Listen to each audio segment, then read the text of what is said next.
blade is like a tea leaf. Only those who sample it. What the heck is this? What the heck?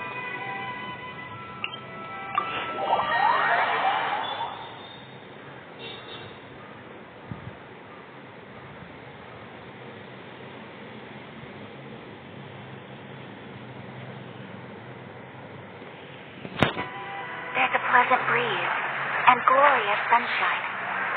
So, where shall we go for a walk?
Didn't think I would see you here. Are these two your friends? Yes. We had the fortune of meeting not too long ago. They are quite a knowledgeable and talented pair, and a traveler. We were just discussing the history of Rex Lapis.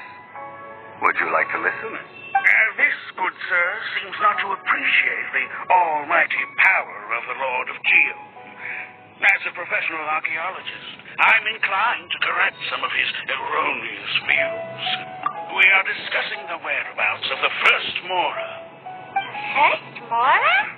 As everyone knows, the Lord of Geo taught the ancient people of Liyue the craft of smelting, creating goods that allowed them to develop trade with the early nations of that time.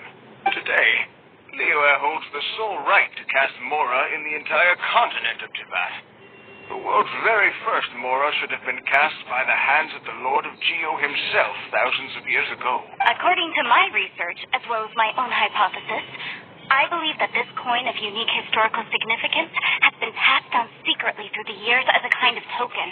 For example, perhaps the Qixing who control the Liyue use it in some kind of unknown ceremony they hold when they come to power. Oh, no. My research indicates that the first Mora coin is not such a simple thing. Mora is a catalyst. This we all know. Even today, Mora is used in the mystic arts for its curious properties of weapon enhancement. The world's first Mora would no doubt possess the strongest power. My next historical treatise will boldly expound on the newest findings from my intense decade-long research. That is, that the Lord of Geo used this original Mora as a catalyst to enhance a dagger and a sword. A dagger and a sword? Well, buy the book when it comes out to read the full story. For now, I will only reveal this. The one who finds the dagger shall become supreme in Liyue, and the one who finds the sword may be crowned Liyue's sovereign. I can't say I agree. Let us not speak of the authenticity of the dagger and sword first. But Mora and money came about simply because they are a convenient measure of a contract Rex Lapis just meant for Mora to serve as a catalyst for people to exchange and trade. The world's first Mora is probably just an ordinary coin created by Rex Lapis. As for its fate, the same as all Mora, I suspect. It was simply spent somewhere. I think that Mr. Hanshua's hypothesis seems reasonable. Mr. Zhonglee's argument, on the other hand, lacks any evidence. How can you so easily dismiss the Lord of Geo's profound foresight? No, I am not debating right or wrong. I am simply stating the fact. Enough! Do you think you understand the Lord of Geo more than me? I know but little about history, and I wouldn't dare to brag. But discussion is meaningless if everyone has the same opinion, no? Well then, answer me this. Long ago, when Liyue Harbor was being constructed, the Lord of Geo taught the people how to build houses. The model home he used to teach them was completely cast from Mora, correct? That is correct, indeed. Okay, then tell me. Why would the Lord of Geo do something so extravagant, if not because of the mystical power that Mora contains? There's a simple explanation, really. To the god of wealth and commerce, what material is easier to get than Mora?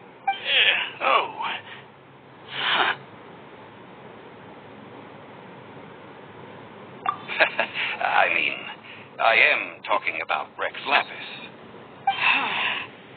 Excuse me, sir. I have some questions about archaeology. Can we find somewhere quiet to chat? I mean, if it's okay with you.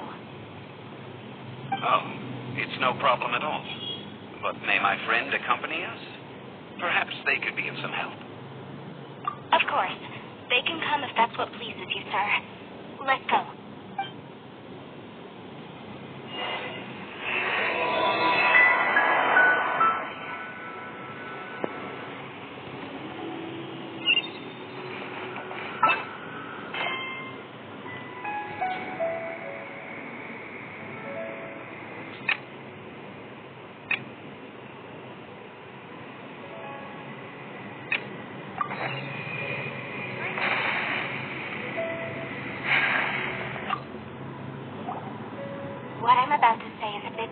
distrustful of the Lord of Geo and would draw a lot of angry looks. So it's best to discuss this somewhat quiet. Your argument just now exhibited acuteness of speech and thought. Most importantly, you don't fall for the boasting and acting of the others. You remain objective. So I have a question for you. Perhaps you will answer differently from other scholars. Do you think that all the gods that the Geo Archon killed were evil? Let's not analyze it in terms of good versus evil. Rex Lapis placed great importance on the integrity of contracts. So any gods he killed certainly must have broken some kind of contract. Right! The Lord of Geo wouldn't kill the innocent. But when I was doing some research, I learned about the legend of the god of salt. The god of salt, Havria, was a very kind god. But she encountered Morax one day in battle. Morax used a rather underhanded trick to assassinate her. What? No way! This bit of history is a long story. But you may not like the truth when you hear it. Don't worry, please tell me what you know. This event, I have already searched for answers for a long time. No, it's just... Where should I begin? Over here, Mr. Zhonglee. I've been looking for you. So you're over here all this... Put down your weapon and stay back. Otherwise, I'm reporting you to the Norless. First of all, I'm not holding a weapon. There's no need to overreact now. I'm simply an archaeological researcher from Snezhnaya. I'm not here for trouble.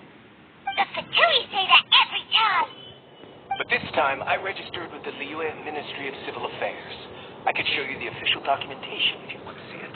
I will be conducting an archaeological survey here, the results of which will all be shared with the ministry. I heard that Wangsheng Funeral Parlor had a consultant named Zhonglee with immense knowledge of ancient history and archaeology.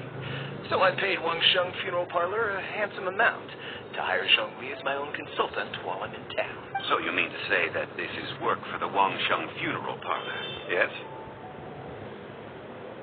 Well, since it's work, I don't have a choice. A consultant of the Wangsheng Funeral Parlor must respect their duty. Of course you would be such a reasonable man. Well then, let's head out now, shall we? Wait, if you are studying archaeology, can I go too? I am also a scholar in this field, so I can help. That will give us a chance to continue the topic we were just discussing. Oh, and you should tag along too. This experience may be of help to you on your future adventures. It is a story from before the rise of the Seven. Although the god of salt has already perished, it will still be a meaningful experience for your journey. This is an archaeological expedition, not a tour group. That's too many people. But this friend of mine has a treasure-finding talent, surpassed by no one. It will surely be of great help to us. Oh? What talent? If my friend espies a treasure chest, they will absolutely find a way to open it. Hey, Paimon's good at that too. Well, that is quite enticing. All right, then. Well, let's go. There's no time to waste. When the overlord of the vortex was crushed by the Jade Chamber recently, perhaps something of interest was washed ashore. An ancient artifact would be good. Traces of ancient activity would be great. But a piece of the god's limb would be even better. Who knows what surprises we may...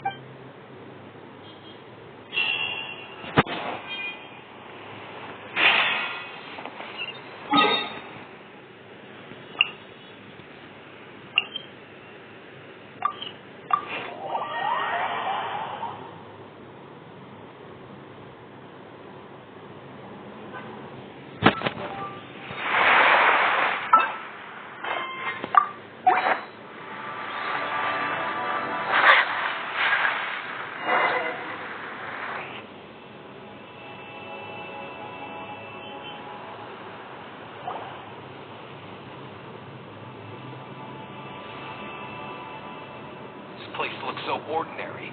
Can we really find anything valuable here? Huh? Paimon thinks it looks really grand. I don't mean the scenery, but rather that there should be something out of the ordinary. A big battle did just occur and all, and I don't even know Where to begin looking here? Guyan Stone Forest is actually the perfect place to be if you wish to learn about the gods or the history of the Archon War. Legend has it that Rex Lapis threw spears made of large rock into the sea here, piercing and crushing the overlord of the vortex. After many years of wind erosion, those stone spears have turned into the unique rock formations we see now. These mountains were the Lord of Geo's weapons? What we see now is just the part of them that remains. The stone spears hurled by Rex Lapis all those years ago were much greater, both in number and in size. But due to the different angles they landed at, their large centers of mass, erosion by seawater, and years of gravity, many of them have been completely swallowed by the sea. So besides wind erosion, the initial collapsing of the stone spheres also played a big part in the formation of Guyan Stone Forest. Well, a god able to fight one so powerful as Rex Lapis was certainly very strong in its own right. Indeed. This is where the value lies in research at Guyan Stone Forest. Most of the objects from that time were lost to the sea. But the gigantic waves created by the overlord of the vortex have given those sunken objects a chance to see the light of day again. So you're saying that if we look carefully, we'll be able to get very, very rich. Rich with archaeological knowledge and historical value, yes? That's all. Well, since we brought so many people, I think it would be best to split up and look. Okay, then. I will go with my friend here. Although I have a smattering of knowledge in various disciplines, when it comes to archaeology, I can't compete with the expert here. Huh? Me? What's the matter? This is your profession. Why are you so surprised? I get it. I'll escort him then. Okay. If we find anything valuable or rare, let's meet on the shore opposite from here. The ancient god probably left behind lots of elemental marks. Following them should make our search much easier. Well, go ahead then. Use your elemental sight to look for any marks.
god was defeated, and its remnants still affect the area to this day.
Object in the center.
stone slab, but its design is quite unique.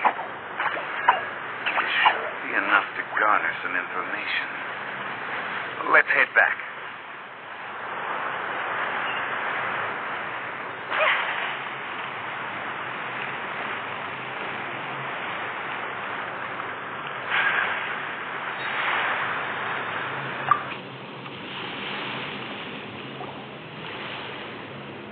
Call yourself a scholar of archaeology? You can't even recognize this or that. What are you good for? We all have our areas of expertise. I already tried very hard to explain. Oh, stop arguing. What in the world happened? This girl just keeps bragging about how she's an archaeologist, but she doesn't even know anything about the surrounding ruins. I even know more than her. She left me to rely solely on guessing, experience, to find anything valuable to take back. Oh, what a waste of time. I've just been researching the God of Salt, so I'm not familiar with sea relics. Is that so strange? And you kept asking about how much Mora everything is worth. Can the value of relics only be measured in Mora? Isn't measuring their value in Mora the easiest way? This also matches the traditions of Liyue, does it not? Now, calm down. No need to make a fuss. We were able to bring back some intriguing objects. Oh, what a shame. These objects were indeed washed ashore by the Overlord of the Vortex, but they have nothing to do with the god besides being in the vicinity at the time. The stone slab we found, however, has a mysterious pattern and faint aura of divine power. Perhaps it will be useful for research purposes. Quick, give it to me. At least we didn't come for nothing. The power of the gods. Yes, this is good. Oh, but these other objects are certainly worth a little something, right? It should be enough to cover the cost of hiring you. It's all mine. So, it's only valuable for research if there are remnants of divine power in it? Not at all. My quest to uncover the history of the God of Salt is because his... But you're just trying to use archaeology to get rich. Nonsense. I'm a professional archaeology researcher from Snezhnaya. I swear. If I'm lying, may the Lord of Geo strike me down. Oh, by the way, you probably don't want to sell that teacup. Oh? Why's that? That's not an ancient teacup. It's part of Ningguang's collection. It must have fallen here along with the Jade Chamber. So unless you want to mess with the chi thing... Ah, I see. What a shame. It was of such high quality, too. See? You do want to sell these objects. But, so what? Why can't I pursue wealth both intellectual and material? Don't be so simple-minded. All right, then. No need to stay here any longer. I'm rather quite intrigued by the God of Salt, too, actually. Let's go to Sal Turai.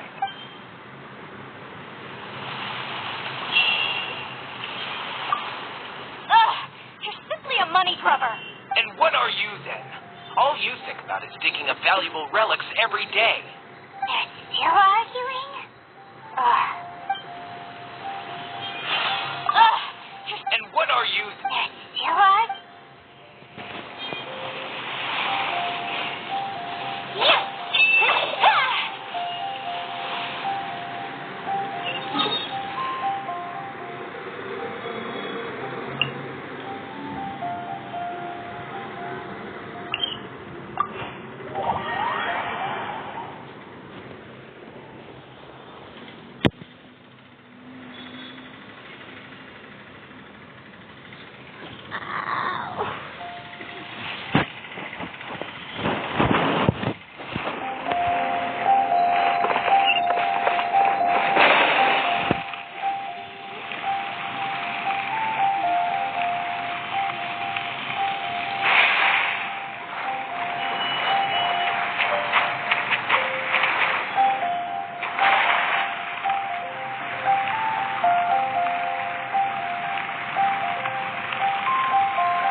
I heard that Salterai was once the home of the god of Salt's people. Therefore, there are sure to be loads of valuable relics nearby. According to legend, the people of the god of Salt, Havria, enjoyed prosperous lives under her protection. But this legend has been around for ages. With the countless scrap collectors and treasure hoarders in the area, there probably aren't many valuable things left here. Oh, that's just great. If I knew it was picked this clean before, I wouldn't have come. About that, I know there's a ruin deep in this cave here. It's related to the god of Salt, which is actually how the area originally got its name of Salterai. However, the ruin entrance has been sealed by a mysterious power. Nobody has been able to break the seal. I found a mechanism that seemed to be related to the seal, but when I undid the mechanism, the seal wasn't affected at all. So at the moment, the seal's origin and how to break it are very important topics in my research on the god of Salt. I don't know. There's no concrete evidence. But I'm pretty sure the seal is meant to hide some kind of long-forgotten truth. The god of Salt was a benevolent god, adored by the people, not to mention powerful. She wouldn't have any kind of shameful secrets to hide. So, the one who wants to hide some truth is very possibly her killer, Morax. This doesn't sound like something the Lord of Geo would do, though. Who cares about all that? It sounds like countless treasures of the god of Salt lie within this ruin, just waiting for someone to find them, right? You weren't listening at all, were you? Even if there's a mountain of treasures inside, nobody can get in if the seal isn't broken. Ah, but we have the illustrious Mr. Zhonglee with us. He looks like he knows just about everything. A little seal shouldn't be any trouble for him. This seal seems to be quite ancient. Even Mr. Zhonglee may not know all of its secrets. I may know something about it. What? Over the years, I've heard various rumors with bits of knowledge about seals. Although their references seem rather disorderly, they do in fact contain the secret to breaking seals. Let's go take a look at the mechanism Miss Wanyan just mentioned. Okay, since Mr. Zhonglee said so, follow me then.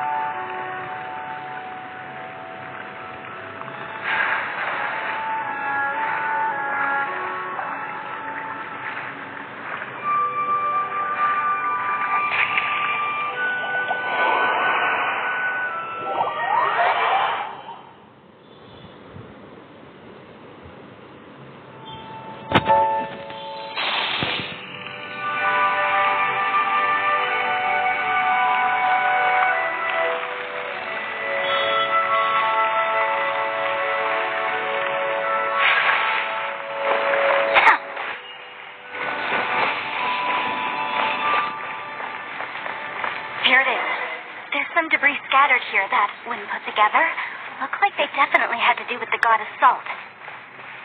According to the inscription on the side, if one looks from a certain angle, the secret to the mechanism will be revealed.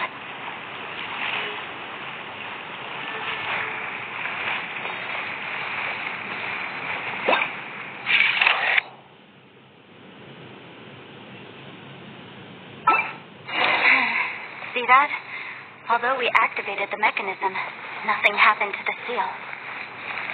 That's because there's actually another mechanism that must be activated.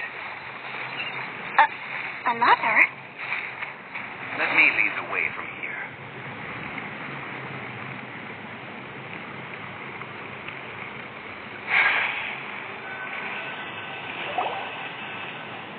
This place seems familiar. Huh, I remember.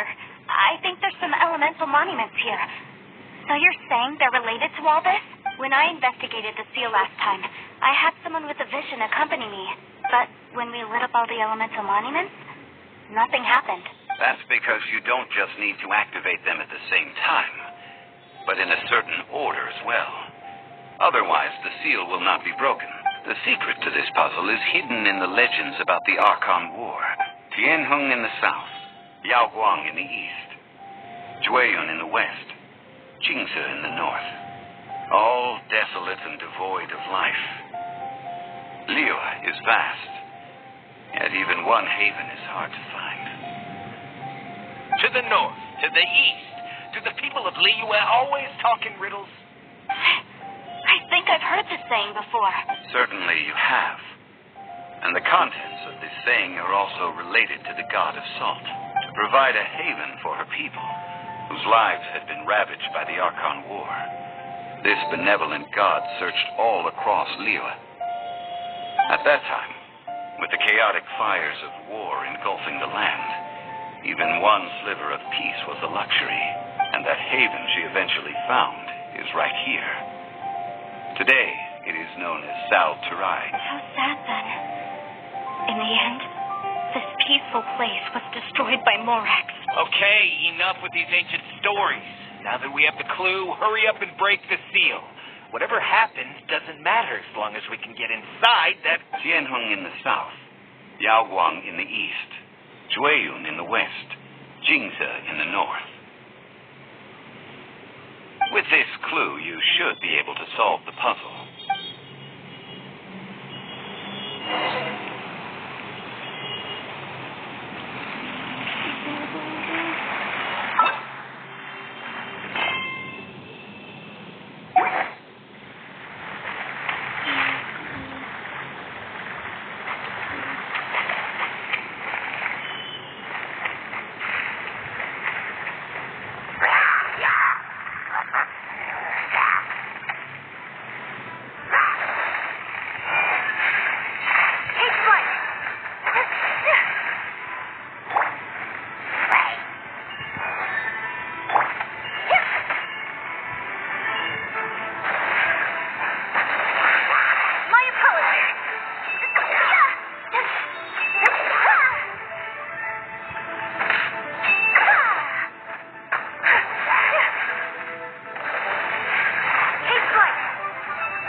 Jianheng in the south, Yaoguang in the east, Jueyun in the west, Jingze in the north.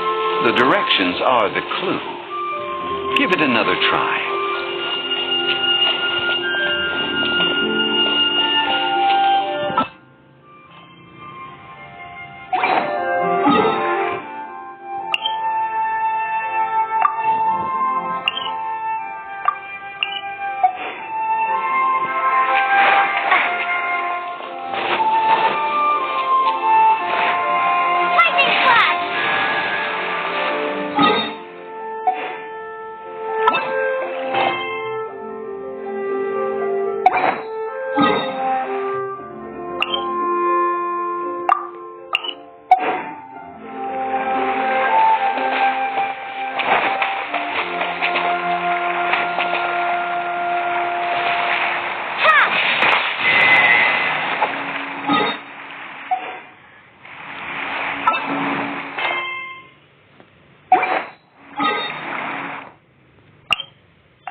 Yaoguang in the east, Jueyun in the west, Jingze in the north. The directions are the clue. Give it another try.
Yaoguang in the east, Jueyun in the west, Jingze in the north. The directions are the clue. Give it another try.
Yaoguang in the east, Jueyun in the west, Jingze in the north.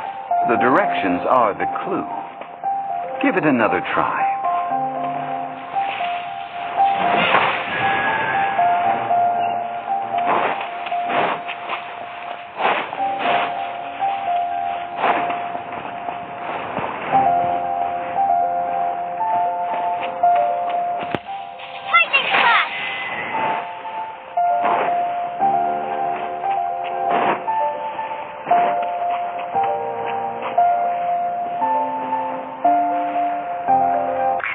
The seal really was broken. Mr. Zhonglee is indeed quite remarkable. It was nothing, really. Now, it's time that people learn the hidden truth lost to time.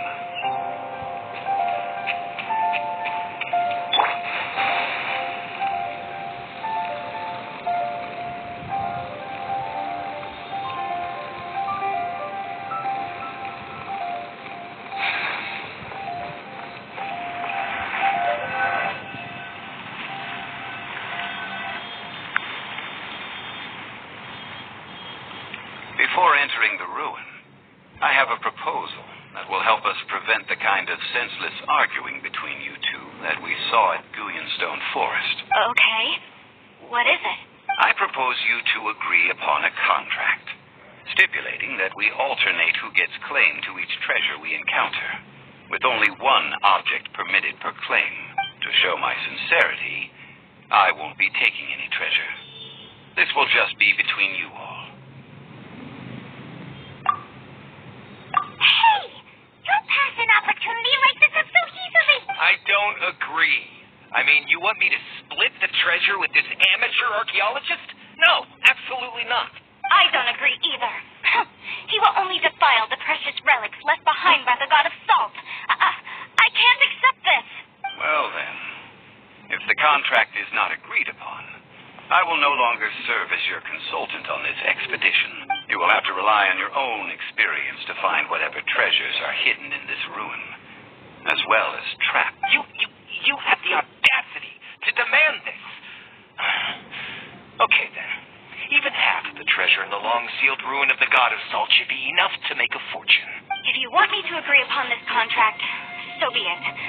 I just have one request, Mr. Zhonglee. If we discover the truth behind the god of salt, you must judge it fairly, even if the truth harms Morax's image. I can accept this arrangement. Well then, let's go.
are these statues? These are people. Ugh. They were probably followers of the god of salt. How did they become this way? What in the world is hidden deep in this ruin? What? Where? What? No. Okay.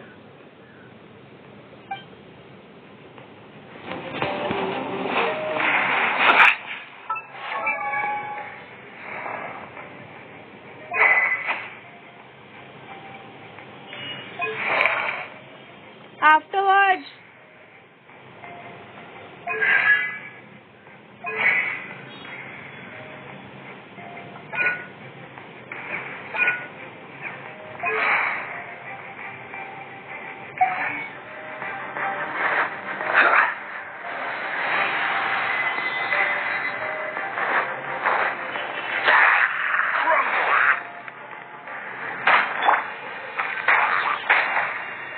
Leave it all to me.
Look at this. It's filled halfway with salt. It just looks like a fancy salt holder. Seems like the god of salt was a god lacking in treasures. According to my knowledge, it's no ordinary vessel. Although it is only half full, it is also forever half full.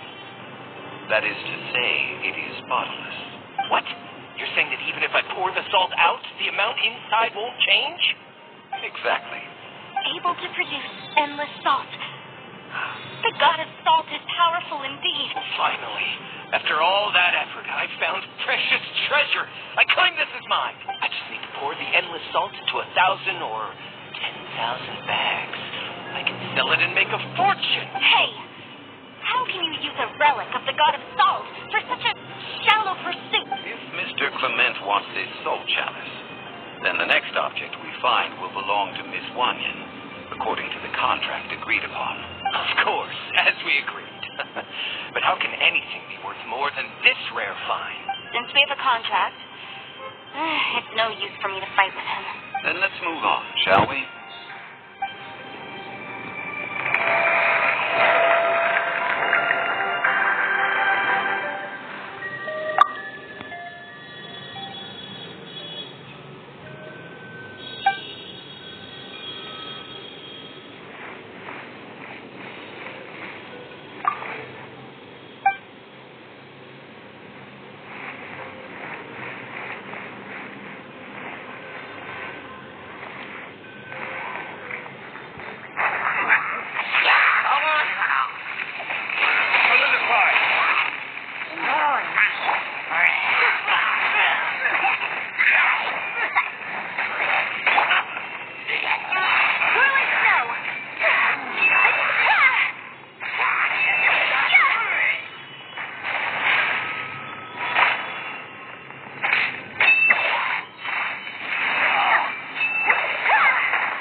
Quake!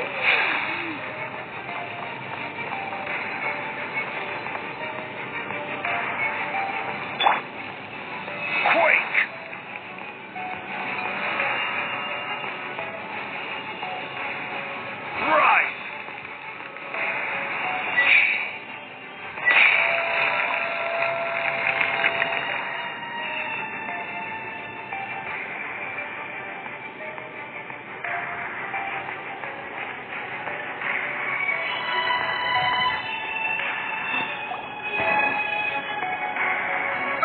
Just a simple ruler.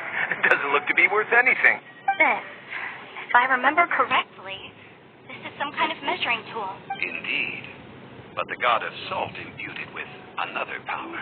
When you stick this ruler in the ground, the surrounding area will become covered in salt, much like a rising tide covers the earth.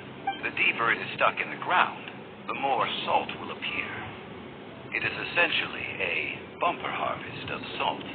That's even better than the salt chalice. Well then, according to our contract, the salt ruler goes to Miss Wanyan. No, unacceptable. I paid for and organized this entire expedition. Why should I get the short end of the stick? And this girl has been useless. Why would she get anything? Oh, boy. Here we go again. So you are saying you want to break the contract? So what if I break it? Now that I've seen how the mechanisms in this ruin work, I no longer need you. Let's not forget who hired who here. Why should I let you make the rules? Because you agreed to a contract. Rex Lapis once said, ones who break their contracts shall suffer the wrath of the rock. That is one of your Liyue gods. I am from Snezhnaya. I Will suffer the wrath of the rock. You may find it rather unpleasant.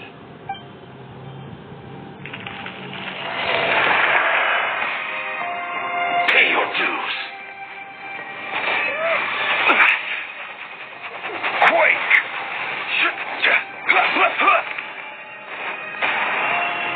No escape. Crumble!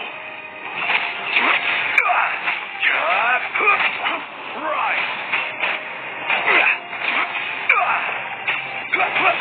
Quake! Stay put.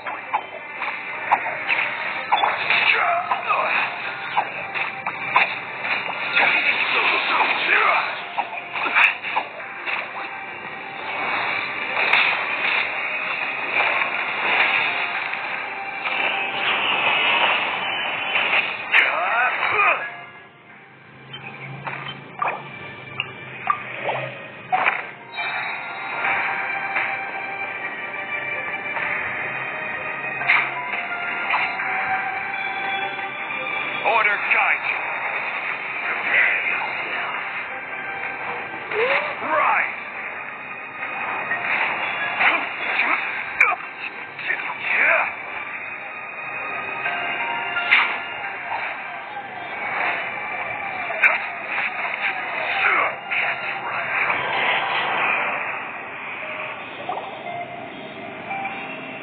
I shall confiscate your treasure as well.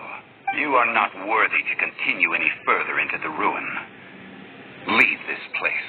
Oh, darn you! Just you!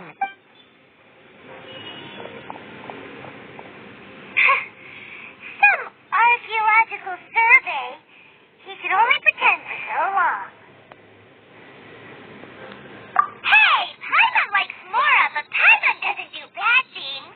Clement's wrongdoing stems from greed, yes.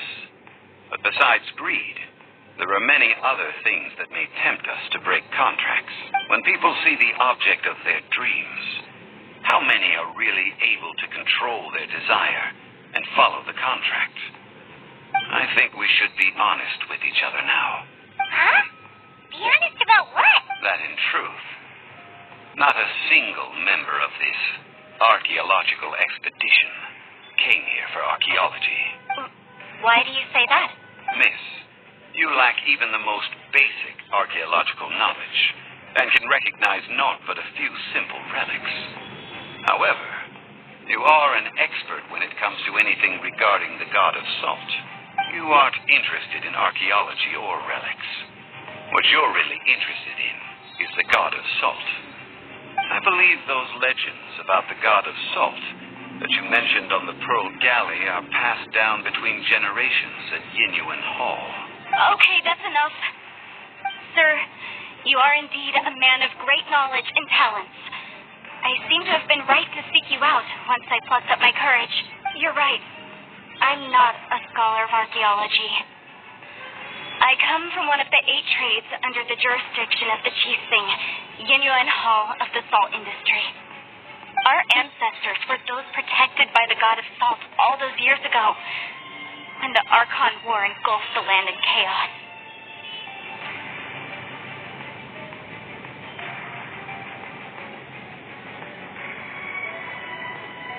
Oh, right. Now that you mention it, the people of Lyra very seldom use the name Morax. During the war, Morax assassinated our god out of envy for her power. He left us alone and lost in the world. We hate him. But this is Morax's Leela after all. And his history is written as he wishes. So I seek proof of Morax's guilt. He has blood on his hands and cruelty in his heart. We agreed to a contract that we will face the truth head on, didn't we, Mr. Zhonglee? You must judge this history fairly. Naturally, of course.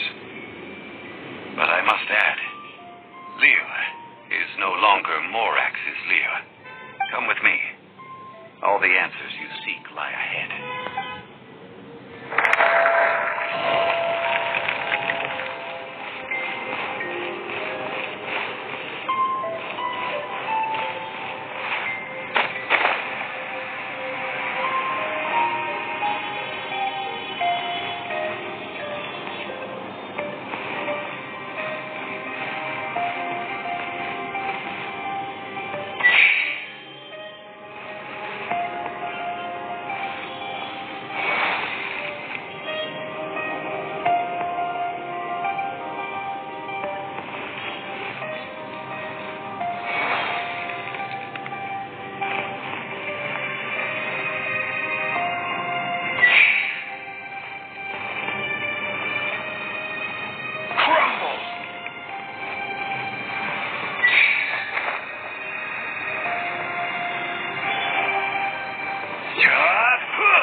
obviously, she was defeated. The power of this sword surely is much greater than that of the Salt Chalice and Salt Ruler. If we can repair the sword, then we can show the world the mighty power of the God of Salt. It does look like something left behind after being defeated in battle. 2 pieces of a broken sword. From an archaeological perspective, these are 2 separate relics. According to the contract, you can only claim one. Why? We were alternating claims to treasure, true. But Clement is no longer... Yes, but the only one object per claim clause still holds true. You cannot take 2 relics at the same time. It's logic. Zhonglee, she seems like a good person, and no one is fighting over the treasure. How about you let this one slide, huh? When there's a contract, nothing can be allowed to slide. If the contract is not followed, then it is broken. No. If I only take 1/2, then it can't be repaired, and the power of the God of Salt cannot be restored. No matter what, I must be faithful to her, even if it breaks the contract. I don't care. So you are already decided? Then there is a price to pay for breaking the contract. Zhonglee! That is to say, you consign yourself to suffer the wrath of the rock. That's okay. The God of Salt gave up her life to protect her people. My sacrifice is nothing compared to that. Punish me however you want. Just let me take this proof of my faith. No, you can't hit her! Perhaps that punishment would be easier for her. As punishment, I will tell you the truth. Huh? The truth? You mean the truth is my punishment? Yes. The truth that I am about to tell you shall be your price to pay for breaking the contract. I'm afraid to say that the God of Salt, Havria, was not the powerful god you imagine her to be. Rather, she was a small and weak god who yielded to all other gods. When it came to war, she lost, never able to win a seat among the 7. What?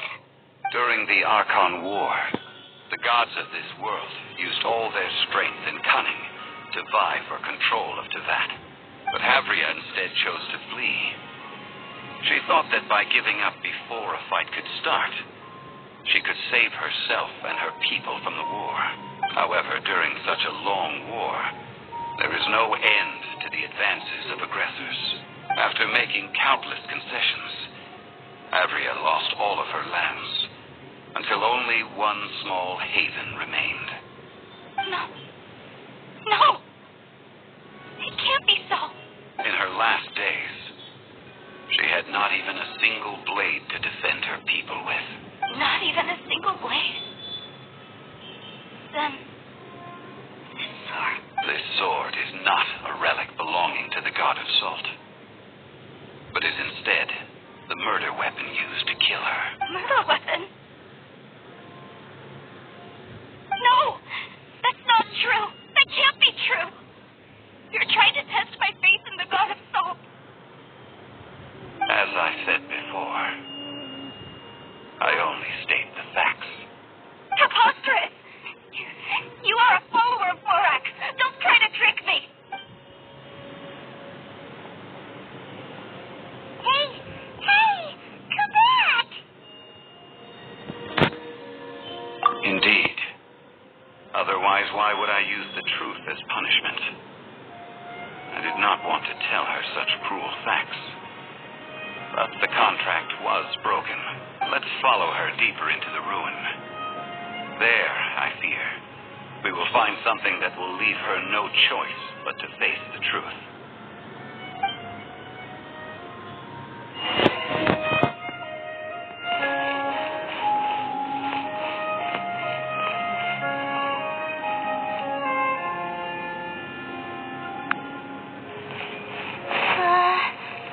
Are these statue thingies running?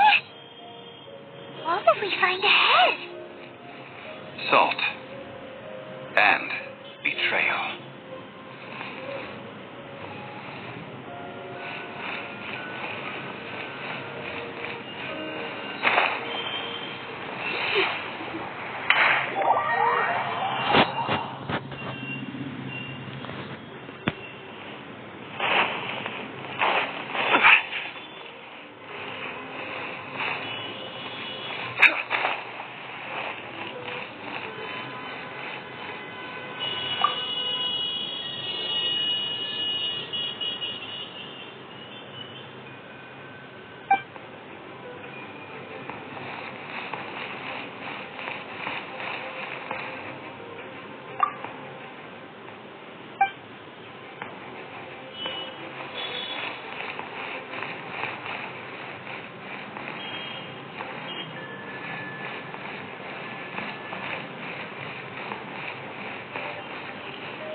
continue onward. That which lies beyond this door will show you all that happened back then.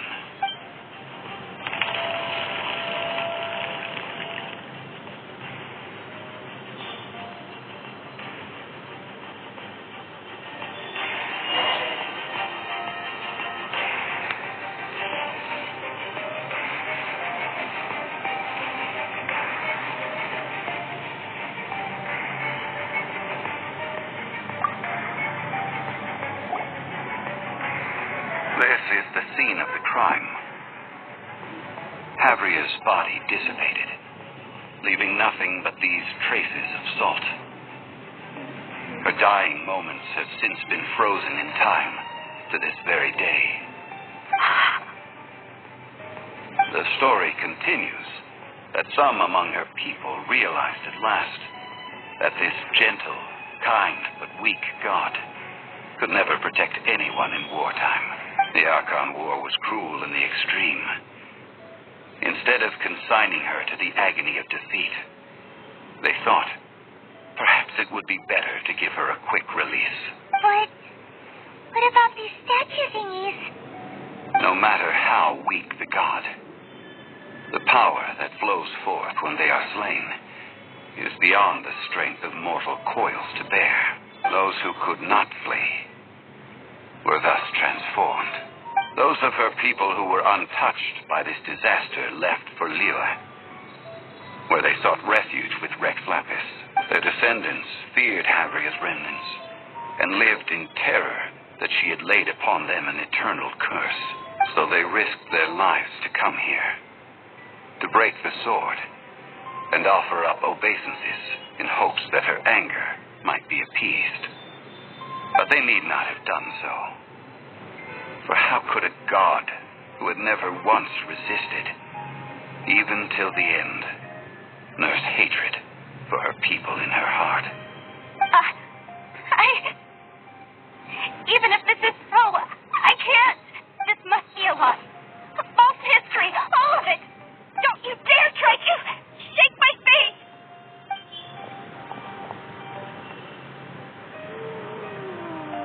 Yikes.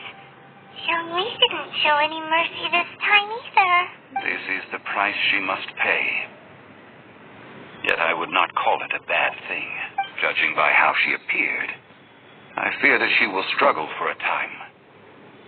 But even if she may not escape that struggle immediately, simply recognizing the truth is good enough for now.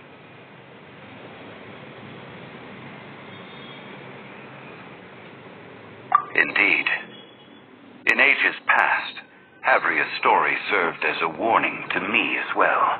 Faith in a god who has already passed will do you no good. So it is for Havria. And so it is for Morax also. All right then. Now, would you like to accompany me in taking a trip to Gullion-Stone Fort? Huh? What do you want to do, Zhonglee? Treading old ground, telling old stories. One cannot help but be reminded of old acquaintances.